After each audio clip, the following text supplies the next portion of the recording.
Hello বন্ধুরা, কেমন আছেন? চলে আসলাম নতুন আরেকটি ভিডিও নিয়ে। আজকে আমি এক্সপ্লেন করব আয়ন মানাই 4 এর তৃতীয় এবং শেষ পর্ব। যারা আগের পর্বটি এখনো দেখেননি, আই বাটন এবং ডেসক্রিপশনে লিংক দেওয়া থাকবে, দেখে নেবেন।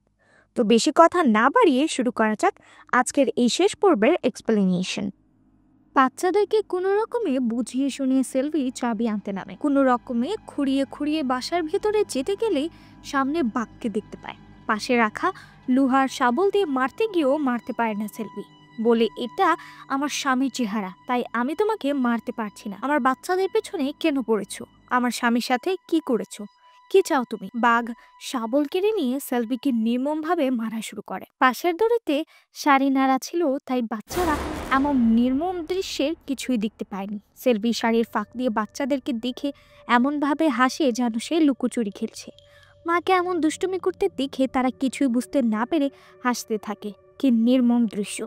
বাঘ মারতে মারতে সেলভিকে মাটিতে ফেলে দিলে বাচ্চাদের দিকে সুন্দর দৃষ্টিতে তাকায়, বাচ্চারা যেন ভয় না পায়। তাই পাশে পড়ে থাকা পানির পাইপ দিয়ে সেলভি পানি ছিটাতে থাকে। বাচ্চারাও মায়ের দুষ্টুমি ভেবে খিলখিল করে হাসতে থাকে। বাঘ সেলভিকে কুয়ার কাছে এনে গলায় দড়ি পেঁচিয়ে জিজ্ঞেস করে, বাচ্চারা কোথায়? সেলভি তবুও বলতে না চাইলে বাঘ সেলভিকে কুয়ায় ফেলে দিয়ে বলে, তোর মৃত্যু দেখে ওরা এমনি বেরিয়ে আসবে। এভাবে সেলভি ছটফট করতে করতে মারা যায়, আর নিজের জান দিয়ে তার বাচ্চাদের জান বাঁচিয়ে যায়। নিজের প্রাণপ্রিয় বোনের এমন নির্মম পরিণতির কথা শুনে সারভানানের চোখে দিয়ে পানি টপটপ করে পড়তে থাকে। এমন করুণ মৃত্যুর কথা শুনে পুলিশরাও অবাক হয়ে যায়। জুনিয়র বলে, আমরা যেমনটা ভেবেছিলাম সেলভি আত্মহত্যা করেনি, বাচ্চাদেরকে বাঁচানোর জন্য নিজের জানের বলি দিয়েছে। গ্রামবাসী যখন সেলভিকে ডাকতে আসে তখন বাঘ কুয়ার পাশে দাঁড়িয়ে সেলভিকে দেখছে। হঠাৎ সবার গলা শুনে বাঘ নিজের রূপ বদলে সেলভির রূপ নিয়ে গ্রামবাসীর সাথে চলে যায়, যেটা রবি দেখেছিল। মায়ের কোনো সারা শব্দ না পেয়ে শক্তি স্যার বানানকে বলে, তুই এখানেই থাক, আমি দেখছি। শক্তির নিচে নেমে খুঁজতে খুঁজতে কুয়ার কাছে এসে দড়ি ঝুলতে দেখে এগিয়ে আসলে সেলভির ঝুলন্ত লাশ দেখে শক্তি ভয়ে পিছনে যেতেই পড়ে গিয়ে মাথা ফেটে যায়। সেলভিকে মারার পরেও কেন বাচ্চাকে মারতে পারেনি তা জানার জন্য আমি সেলভির বাসায় যাই, আর সেখানে সেলভির আত্মাকে দেখতে পাই। শয়তানের হাত থেকে শক্তিকে বাঁচানোর জন্যই রক্ষা কবচ হয়ে বাসাতেই আছে। এই জন্যই বাঘ শক্তিকে মারতে না পেরে প্রেসিডেন্টের ছেলেকে মেরেছে। আর এই কথা বলার জন্যই আমি সেদিন রবির লাশ উদ্ধারের ওখানে গিয়েছিলাম, কিন্তু স্যার বানান আমাকে সন্দেহ করায় আমি পালিয়ে যাই। পণ্ডিত যখন দেখতে পায় দুষ্টু আত্মা মন্দির থেকে কলস নামিয়ে নিয়েছে, সে জলদি দৌড়ে নিজের বাসায় আসে তার স্ত্রী ঠিক আছে কিনা দেখতে। বাসার মেয়েকে দেখতে না পেয়ে স্ত্রীকে নিয়ে পালিয়ে যেতে চায়, কিন্তু বাঘ ততক্ষণে পণ্ডিতকে সাজা দিতে তার স্ত্রীকেও মেরে ফেলে। এরপর পণ্ডিতকে মেরে তার রূপ ধারণ করে সেলভির বাসায় যায়, কিন্তু সেলভির জন্য সে আবারও শক্তির কোনো ক্ষতি করতে পারে না। তাই আমি জঙ্গল ইন্সপেক্টরকে বাঁচাতে চাই। বাকিটা তোমরা জানো যে কি হয়েছিল। এসব কাহিনী শুনিয়ে ডিআইজির কপালে হাত উঠে যায়। সে তান্ত্রিককে বলে, আপনারা কেন বড় কোনো পূজা করিয়ে তাকে বর্ষে আনছেন না? তান্ত্রিক বলে, এটা এত সোজা না। দুইটা জীবন নিয়ে সে এখন অনেকটা শক্তিশালী হয়ে গেছে। মানুষের শক্তি দিয়ে ওকে থামানো যাবে না, এজন্য দরকার দেবশক্তি। আজকের রাক্ষসকে শেষ করার আগে যদি ওই বাচ্চাকে মেরে ফেলে তাহলে দেবশক্তিও কাজে লাগবে না। এসব শুনে সারভানান বাসায় চলে আসে। ডিআইজি জুনিয়রকে বলে, উৎসব শেষ না হওয়া পর্যন্ত তান্ত্রিককে লকআপে রাখো, না হলে খামোকা জনগণের ভেতরে ভয় ছড়াবে। ডিআইজি তান্ত্রিকের কোনো কথাই বিশ্বাস করেনি। ডিআইজির কথা মতো তান্ত্রিককে লকআপে বন্ধ করলে তান্ত্রিক বলে, আমাকে বন্ধ রেখে কিছুই হবে না। প্রেসিডেন্ট এসে বলে, আপনি আমাদেরকে বাঁচাতে এসেছেন আর আমরা আপনাকে ভুল বুঝেছি। তখনই থানায় এক ধোঁয়া এসে ভরে যায়। সব টেবিল চেয়ার নড়তে থাকে। এক অদৃশ্য শক্তি চেয়ারগুলো উঠিয়ে এক এক করে পুলিশদের মারতে থাকে। জুনিয়র তাড়াতাড়ি করে লকআপের তালা খুললে আর অদৃশ্য সেই শক্তি কনস্টেবল এবং পঞ্চায়েত প্রধানের দিকে একটা চেয়ার ছুঁড়ে মারলে তাদের নাক মুখ ফেটে রক্ত বের হয়।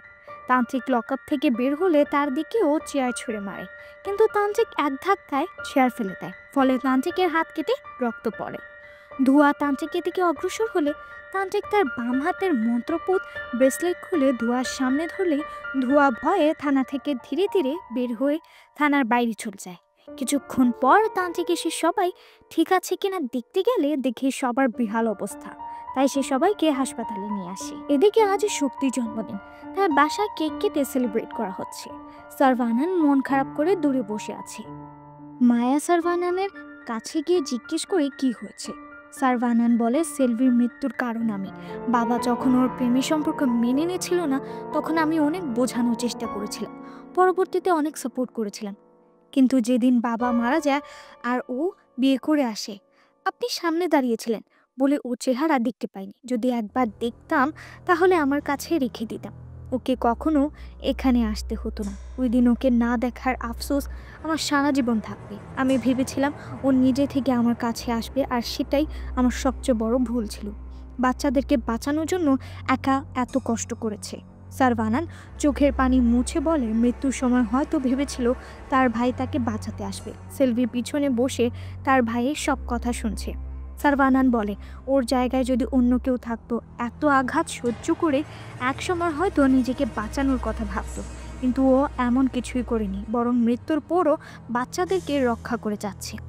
ওর মতো মেয়ে শুধু বোন না, মা হিসেবে পাওয়াও অনেক ভাগ্যের ব্যাপার। ঠিক তখনই শক্তি এসে সারভানানকে কেক খাইয়ে দেয়।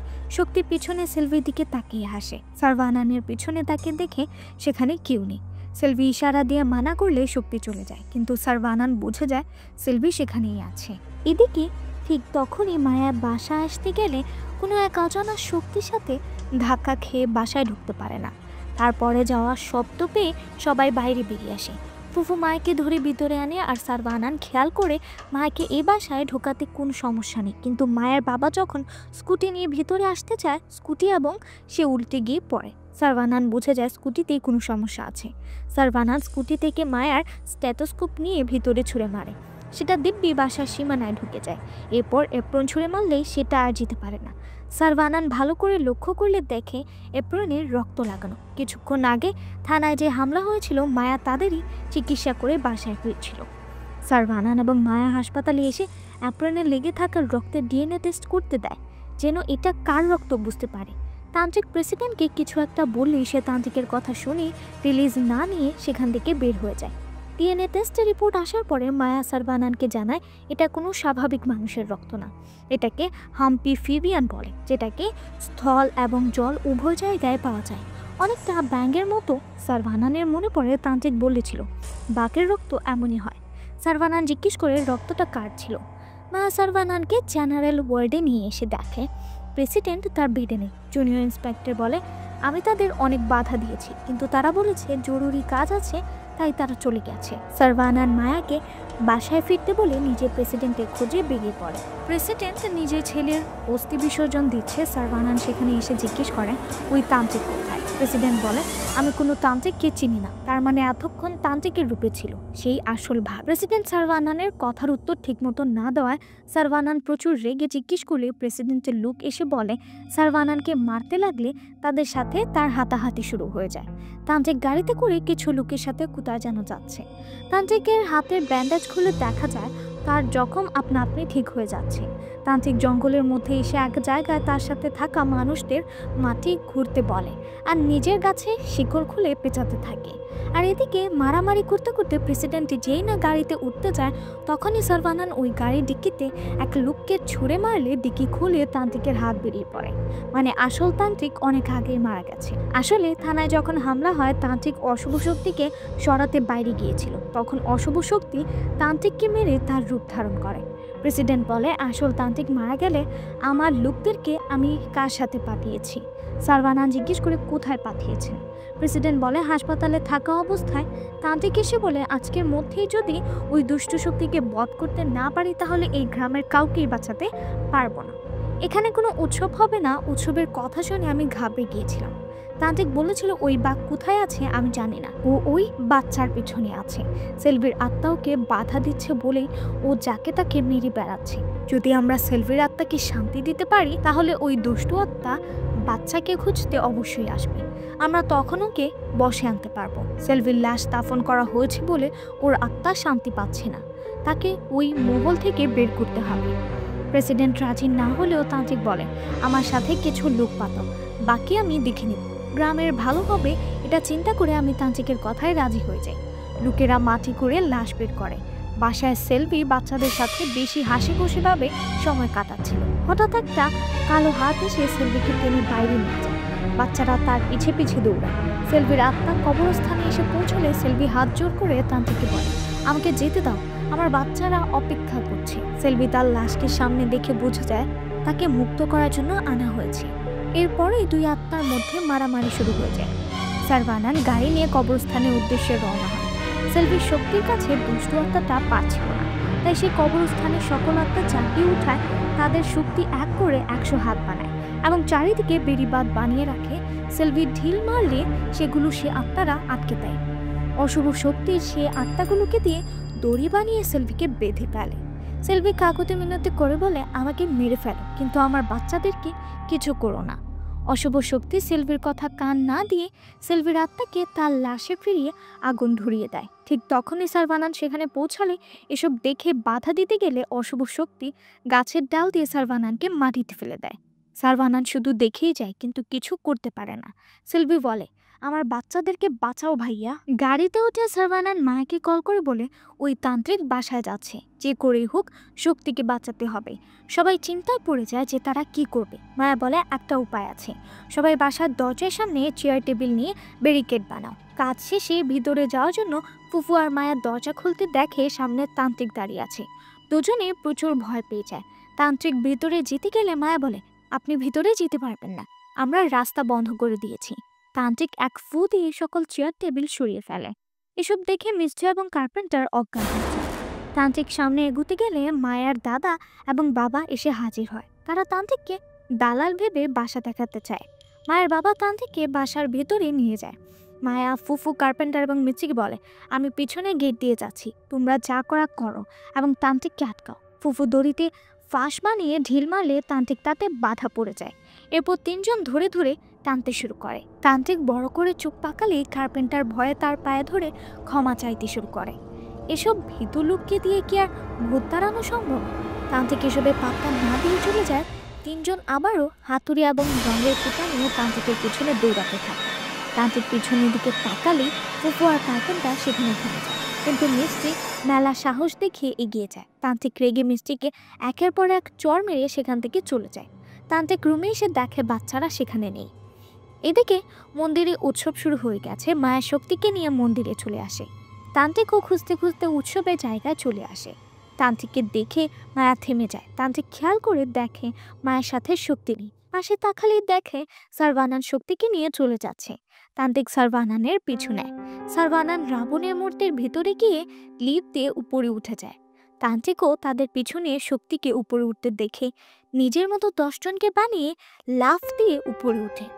সারভানান একের পর এক তান্ত্রিককে মেরে কৌশলী নিচে ফেলে দেয়। সারভানান দেখে তান্ত্রিক সমস্ত শক্তি একসাথে করে নতুন এক রূপে উপরে উঠছে। এদিকে বাইরে পণ্ডিতরা রাবণকে মারার জন্য আগুন লাগিয়ে দেয়। সারভানান শক্তির কাছে পৌঁছানোর জন্য প্রাণপণে ছুটতে থাকে। শক্তি একসময় রাবণের চোখের মণিতে আটকে যায়।